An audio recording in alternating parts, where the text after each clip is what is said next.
Гүлнара Абдыкеримова республикалык протездик ортопедиялык буюмдар мекемесине иштегенине 25 жылдын жүзү болуп калды. Бул убакыт аралыгында анын колунан канчалаган бут кийимдер жаралып ээлерин кубантты. Чебер даярдаган бут кийимдер кадимкиден айырмаланат. Аны саламаттыгынын мүмкүнчүлүгү чектелген жарандар кийет. Андыктан өтө кылдаттыкты талап кылат.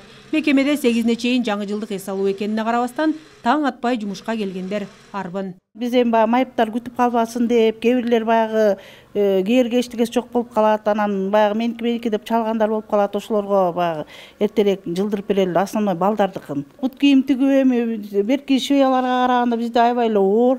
Бул эми биздики бут кийим деген ал вообще эле башкача операция, башкача. Мына мынтебиз клейлейбиз, жонобуз. Бир баланыкын бир бала кие албайт. Буларга өзүнчө отдельный колодка жасалат, калып.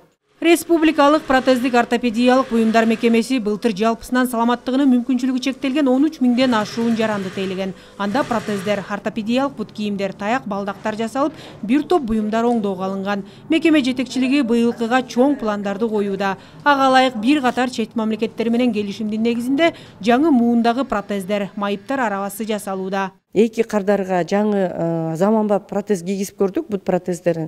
Ал жерде карбон таманы деп коет.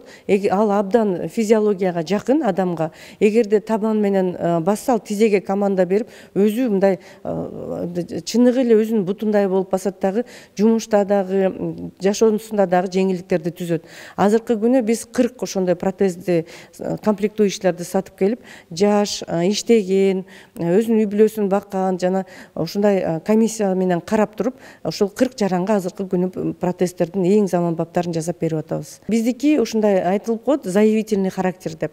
Келген күндөн баштап биз ал кардарды өз учетко алып, ага керектүү материалдарды таап, издеп, анын турмуш шартына карап, ошого жараша иш жүргүзүлөт. Белгилей кетүүчү нерсе, мекемеде саламаттыгынын мүмкүнчүлүгү чектелгендерди тейлөө толугу менен мамлекеттин эсебинен жүргүзүлөт. Ошондой эле республикалык протездик ортопедиялык буюмдар мекемесинде оңдоп түзөө иштери кызуу жүрүүдө. Имарат салынганы бир да жолу капиталдык оңдоодон өткөн эмес. Жетекчилик кайрымдуулук фондунун демөөрчүлүгүнүн негизинде имаратты заманбап шарттарга ылайыкташтырып жаңылоодо. Биздин кызматкерлер иштеп атканда аларга да толук шарттар болуш керек.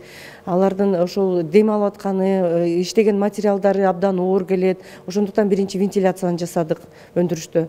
Экинчиден ошол иштеп аткан ордуларында кээ бир цехтер бизге жаңы ачыш керек. Азыркы күнү биз жаңы коляскаларды комплект кылып, ошол колясканын чогултуусу боюнча иштеп атабыз. Белоруссия мамлекети менен меморандум түзүп келгенбиз. Ага дагы бизге кошумча ушундай помещениялар керек болчу да.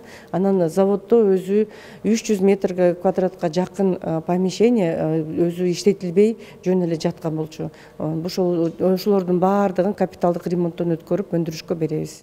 Ошондой эле мекеменин жанында руханий борбор да курулууда. Анда майыптыгы бар жарандар эс алып, ар кандай жардамдарды ала алышат. Акмарал Сабатар, Азамат Жапаков, Ала Тоо 24.